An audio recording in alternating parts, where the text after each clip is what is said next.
The International Committee of the Red Cross, of course, is also the promoter and guarantees or tries to guarantee the respect of international humanitarian law. International humanitarian law is the law of war, and we are deeply convinced that if all the parties of a conflict would really respect the rules of international humanitarian law, that then the situation of the population, the civilian population, would be much better. That's why we are striving with a lot of strengths all over the world, on the diplomatic level, but also in the field, that the international humanitarian law is respected.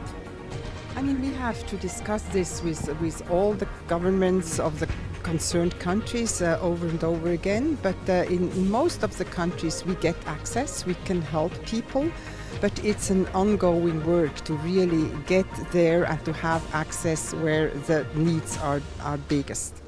Oh yes, Syria is our biggest operation worldwide since years, and it will be our biggest operation, I think, also for some future years. We are working a lot in water and sewage also. We are procuring, together with our primary partner in Syria, the Syrian Arab Red Crescent Society, we are procuring clean drinking water to almost the 12 million Syrian population.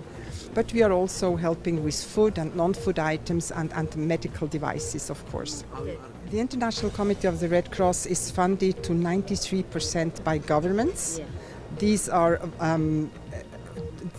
yes, they are.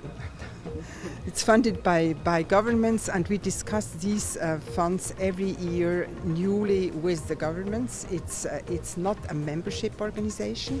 These governments give us their money after having discussed with us and having recognized that, as a matter of fact, funds are really used to help the people most in need.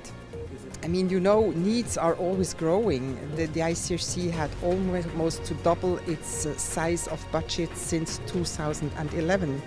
And so it's a very hard work to get enough money to really do what we have to do. But up to now, we can do our work, but we are still looking, of course, to get a little bit more money because we know that people are in dire need.